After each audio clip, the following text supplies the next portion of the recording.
Pourquoi est-ce que la grande majorité des femmes a tendance à prendre du poids lors de l'arrivée de la phase de ménopause? Est-ce possible de limiter cette prise de poids? Qu'est-ce qu'il se passe réellement psychologiquement et physiologiquement lors de cette période au sein de ton organisme? Voire même mieux, est-ce possible de perdre du poids lors de l'arrivée de cette phase de ménopause? Si tu te reconnais à travers ces paroles, à travers ces problématiques, je t'invite réellement à visionner cette vidéo en intégralité. Elle t'est sincèrement dédiée. Donc à la fin de cette vidéo et dès la fin de cette vidéo, tu seras capable avec un plan d'action clair et précis de mettre en place des habitudes, des actions simples, accessibles qui peuvent réellement t'aider à maintenir ton poids lors de la ménopause, voire même à perdre du poids. C'est exactement ce qu'on va voir au sein de cette vidéo. C'est parti, on ne perd pas une seconde de plus. Comment perdre du poids à la ménopause? Donc déjà, si tu veux déjà t'intéresser au domaine de la perte de graisse spécifiquement, je t'invite à visionner mon guide ultime pour maigrir vite et efficacement, donc sur ma chaîne YouTube. À l'intérieur, tu auras toutes les bases. Lors de la ménopause, qu'est-ce qu'il se passe physiologiquement et psychologiquement? Donc, cette prise de poids lors de cette ménopause, elle est entraînée et causée par des modifications physiologiques lors de la ménopause. Qui sont? Il y en a principalement 6. Et justement, on va toutes les détailler.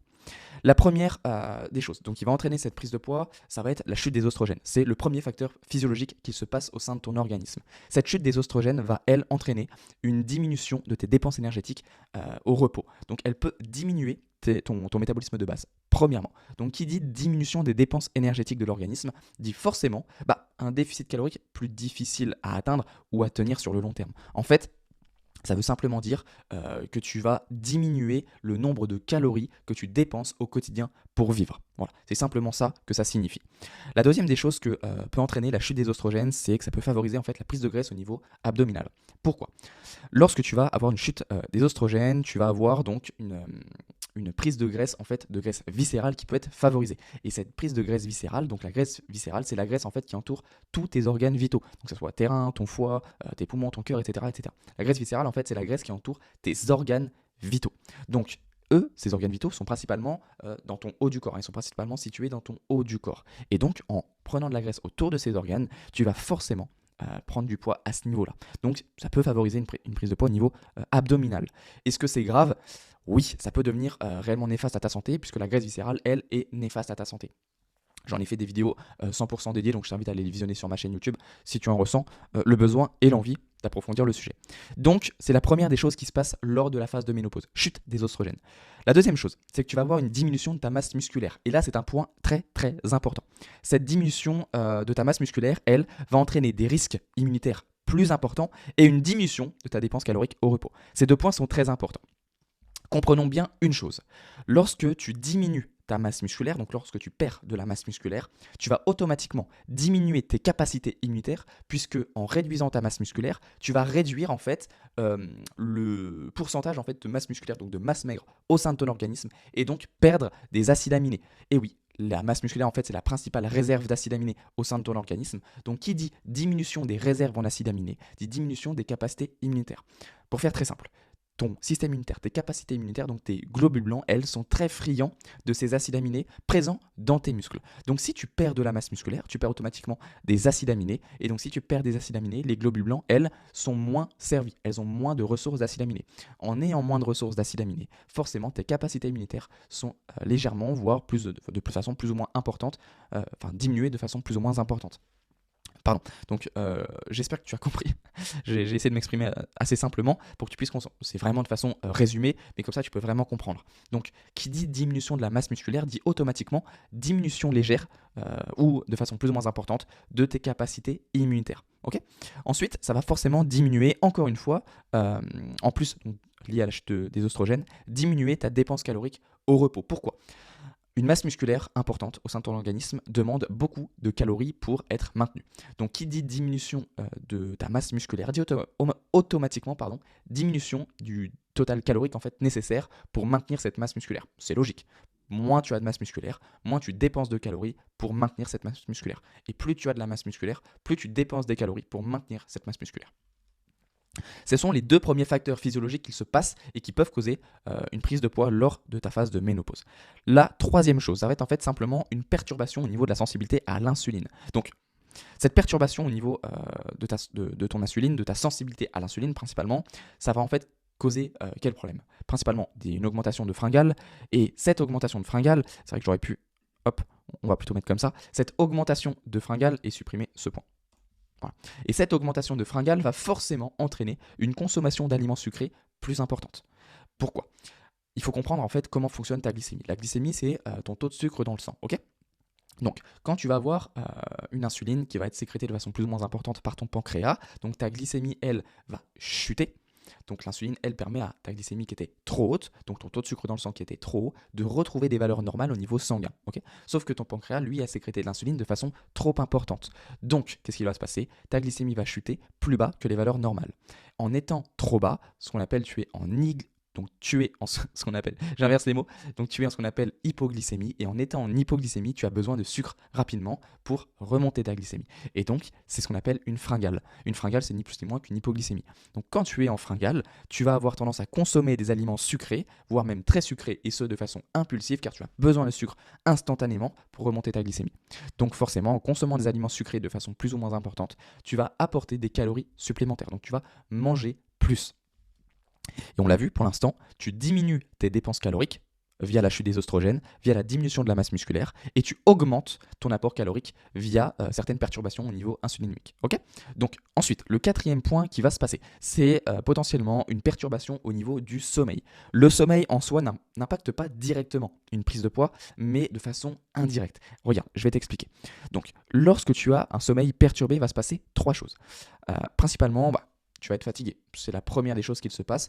C'est le premier type de symptôme, on va dire, que tu ressens lorsque tu dors mal ou que tu as une perturbation de ton sommeil, tu es fatigué. Cette fatigue, elle, entraîne moins d'activité physique et de sport. Tu es fatigué, tu as tendance à faire moins de mouvements, à bouger un peu moins, tu es un peu plus fatigué au quotidien lors de ta journée. Ça va automatiquement induire une réduction des dépenses caloriques au quotidien. Et oui, si tu bouges moins, si tu te dépenses moins, forcément, tu réduis tes dépenses caloriques.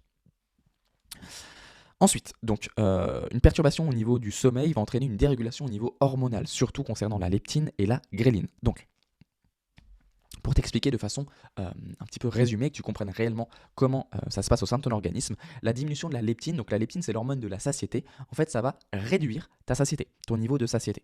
Et ça va augmenter la gréline qui est l'hormone de faim, et en augmentant cette hormone, ça va augmenter ta sensation de faim.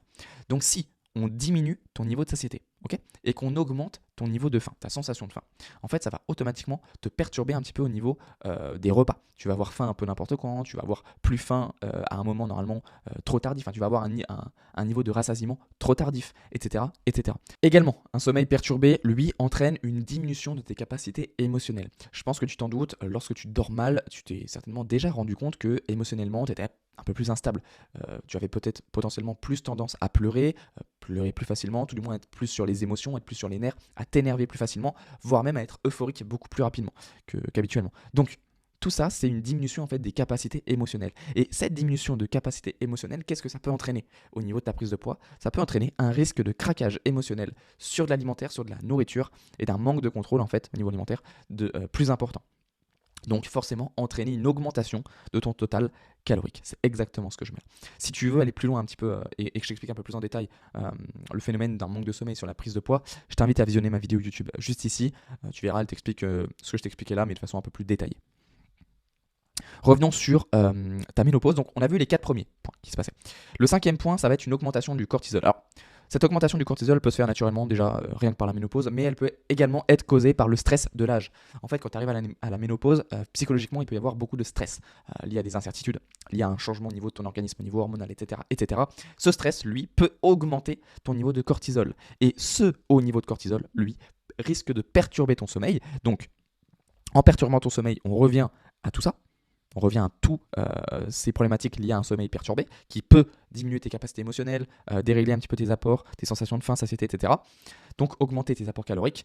Donc ça c'est le premier point d'une augmentation en fait de ton niveau de cortisol. Le deuxième c'est que ça peut entraîner une fatigue chronique de façon plus ou moins importante, plus ou moins intense. Et donc qui dit fatigue chronique, tout comme l'impact du sommeil sur la fatigue générale au quotidien, cette fatigue chronique, elle peut avoir tendance à diminuer ton niveau d'activité physique et de sport, et donc induit une réduction des dépenses caloriques au quotidien. C'est vraiment ce que je souhaite te faire comprendre. En fait, lorsque tu es en phase de ménopause, toutes les adaptations métaboliques, hormonales, psychologiques, physiologiques, elles induisent deux choses principalement, une diminution de tes dépenses caloriques et une augmentation de tes apports caloriques. Donc, ce sont les 5 points en fait causés par la phase de ménopause. Les 5 facteurs physiologiques causés par cette ménopause. Le 6e point, c'est la diminution du métabolisme de base. Alors, je l'ai mis en 6e point, mais ce qui se passe réellement, c'est que la diminution du métabolisme de base, c'est les 5 points là qui la causent. Okay, donc c'est la chute des oestrogènes, la diminution du métabolisme de la masse musculaire, de ta masse musculaire, pardon, la perturbation au niveau de ton insuline, de ta sensibilité à l'insuline, c'est ton sommeil qui est perturbé, c'est l'augmentation du cortisol, etc., etc. Tous ces points-là diminuent ton métabolisme de base. C'est-à-dire que tous ces points-là, tous ces facteurs physiologiques mis en place et causés en fait par la ménopause, diminuent le nombre et le total calorique que ton corps dépense pour vivre. Okay, donc, pour faire fonctionner tous tes organes vitaux. Et c'est exactement ce que je viens de te dire et ce que je viens de te décrire. Voilà. Pourquoi est-ce qu'on a tendance à prendre du poids lors de la phase de ménopause? Tout simplement car il y a des modifications physiologiques lors de cette période qui sont une diminution des dépenses caloriques au quotidien et une augmentation des apports caloriques au quotidien. Ça entraîne automatiquement une prise de poids. Voici donc la raison pour laquelle les femmes, en grande majorité, ont tendance à prendre du poids lors de la phase de ménopause. Rapidement, instant pub, 15 secondes maximum. Si tu as besoin de perdre du poids réellement, spécifiquement, concrètement et rapidement, je t'invite à réserver directement un coaching gratuit dans la description avec moi. On prendra le temps ensemble donc d'analyser ta situation, de voir en détail qu'est-ce qui te correspondrait le mieux, voir aussi un petit peu tes problématiques, quelles sont tes ambitions en termes de perte de poids, qu'est-ce qui est réellement possible pour toi. Et si ton profil le permet, je viendrai te proposer de t'accompagner personnellement. Voilà, ça n'engage rien, c'est gratuit, donc on ne mord pas, surtout on ne mord pas, n'hésite pas si tu as besoin. Fin de cette vidéo. Le sujet principal, je pense, c'est celui qui t'intéresse le plus. Comment éviter la prise de poids lors de la ménopause? Ok. Concrètement, comment faire? Alors oui, évidemment que c'est possible. Évidemment que c'est possible de perdre du poids lors de la phase de ménopause. Encore plus de juste maintenir ton poids. Pour ça, en fait, c'est très simple. Il va falloir contrer tous les facteurs physiologiques qui se passent. Donc, comment les contrer? Et reste bien jusqu'à la fin de cette vidéo. Après, on verra concrètement un petit plan d'action. La première des choses en place, c'est de maintenir ta masse musculaire, qui va te permettre automatiquement de maintenir à minima ton métabolisme de base actif. Donc pour ça, on va avoir une activité sportive hebdomadaire qui va solliciter en fait la masse musculaire que tu souhaites conserver. Ça, c'est très important. Donc ça peut être n'importe quelle activité physique tant qu'elle sollicite la masse musculaire que tu souhaites conserver. Également, ça va être un apport en protéines quotidien. On verra après quel type de protéines consommer. Mais voilà, si tu souhaites aller plus loin, encore une fois, en allant visionner ma vidéo sur le guide ultime de la perte de poids, rapide et efficace, tu auras donc toutes les informations nécessaires pour que tu aies des résultats réellement sérieux. Le deuxième point, donc ça va être de rester actif pour maintenir en fait toutes tes dépenses caloriques quotidiennes. Voilà. Encore une fois, nous ce qu'on veut, c'est maintenir un équilibre énergétique, une maintenance calorique qui te permet de ne pas prendre de poids. Et pour ça, tu dois forcément augmenter tes dépenses caloriques au quotidien. Donc pour ça, le meilleur conseil que je peux te donner, c'est 10 à 15 000 pas par jour. Je le dis dans presque toutes mes vidéos, le meilleur moyen pour sortir de l'obésité, d'une situation de surpoids ou de maintenir du poids, c'est de sortir de la sédentarité. Et quel est le meilleur moyen pour sortir de la sédentarité? C'est d'être en mouvement quotidiennement. Et la meilleure activité pour être en mouvement, la plus simple, la plus accessible, celle qui est donnée à tout le monde, c'est 10 à 15 000 pas par jour. Je dis pas que ça se fait en 5 minutes, en 20 minutes, en 30 minutes, peu importe, ça demande un investissement. 10 000 pas par jour, ça se fait en moyenne en 1h30. Si on est une personne lambda, en 1h30, on fait 10 000 pas. Donc ça demande de l'investissement, ça demande du temps. Mais si tu arrives à la phase de ménopause et que pour toi c'est réellement important de maintenir ton poids ou de perdre du poids, tu peux trouver ces 1h30 par jour. Tu peux les décomposer de n'importe quelle façon. 5 fois 20 minutes, ça fait 1h40. Ou le temps que tu veux en fait. Peu importe de la façon dans laquelle comment tu divises ces 10 000 pas, tant que tu les mets en place et que tu les mets en application, c'est efficace. Okay, donc ça peut être 5 minutes le matin, 5 minutes à 10h, 5 minutes à midi, 5 minutes à 13h, 5 minutes à 14h, 5 minutes à 15h, peu importe. Tant que tu marches 10 000 pas au cours de la journée, ça fonctionne. Peu importe l'intensité. Le troisième point extrêmement important, ça va être de prêter attention à tes apports en sucre, forcément pour lisser ta glycémie et limiter la sécrétion d'insuline par ton pancréas. Ça se concrétise par quelles actions? Simplement diminuer les portions de féculents. On va essayer de diminuer les portions de féculents que tu consommais auparavant, puisque forcément tu dépenses un peu moins d'énergie au cours de la journée. Donc forcément on va essayer d'en apporter un peu moins par les féculents. Et surtout de favoriser ce qu'on appelle les index glycémiques, donc IG, bas à modéré. L'index glycémique, c'est la capacité d'un aliment à élever ta glycémie. Donc plus on va être sur un aliment avec un index glycémique bas à modéré, plus cet aliment, lui, va lisser ta sécrétion d'insuline et va moins élever ta glycémie et moins sécréter d'insuline derrière par ton pancréas.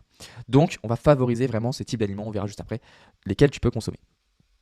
Et enfin, bah forcément, pour limiter un petit peu la hausse du cortisol, etc., apprendre à gérer ton stress, apprendre en fait à trouver des actions qui te permettent vraiment de déstresser. Tu peux par exemple faire de la cohérence cardiaque, tu peux par exemple aller faire une activité qui te fait vivre pleinement le moment présent, que ce soit une marche en pleine forêt, en pleine nature, que ce soit un moment partagé avec une personne que tu aimes, que tu apprécies, qui te procure beaucoup de bien-être, un proche, un enfant à toi, peu importe. Tu peux vraiment apprendre à gérer ton stress de cette façon. Et c'est très, très, très important. Donc, comment éviter la prise de poids lors de la ménopause? Maintenir ta masse musculaire, pardon, donc avec des apports en protéines quotidiens, une activité physique sportive hebdomadaire qui te permet de solliciter la masse musculaire que tu souhaites conserver. Également de rester actif pour maintenir tes dépenses caloriques quotidiennes. Pour ça, il n'y a rien de mieux que 10 à 15 000 pas par jour. Ensuite, prêter attention à tes apports en sucre, donc qui vont te permettre de lisser ta glycémie et limiter ta sécrétion d'insuline.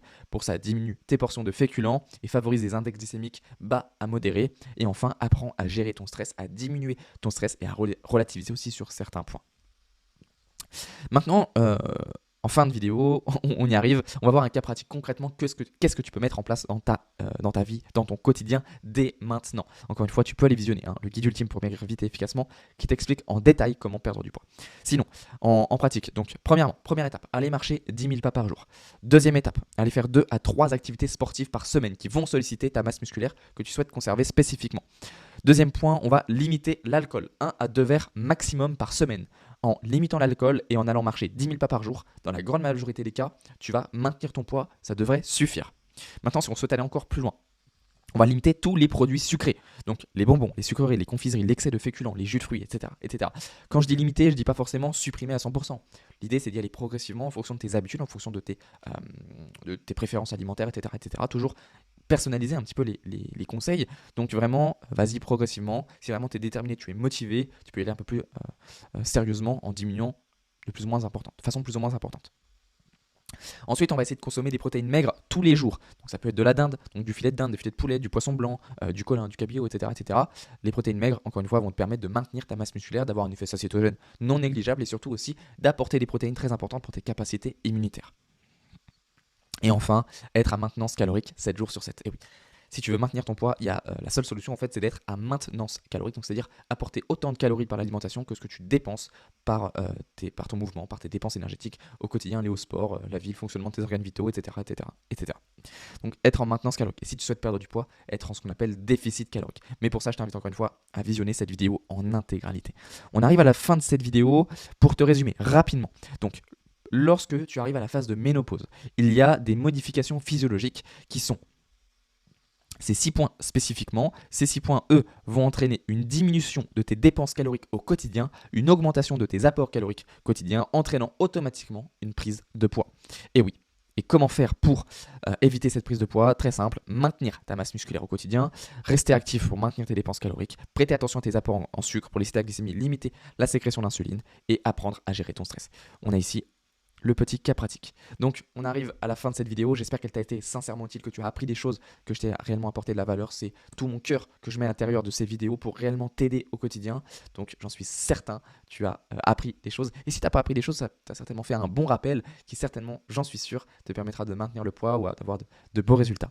Encore une fois, je le rappelle, tu as tous mes programmes en description, dans la description de cette vidéo, avec mes programmes perte de poids dès seulement 10 € pour que ce soit accessible à tous. Et si tu souhaites aller plus loin, avoir un coaching personnalisé avec moi en personne, tu peux directement réserver un coaching gratuit donc de 30-45 minutes en visio, dans lequel on prendra le temps ensemble d'analyser toute ta situation en détail. Et si ton profil le permet et que tu le souhaites, je viendrai te proposer de t'accompagner personnellement pour avoir les résultats que tu souhaites rapidement, mais surtout de façon certaine.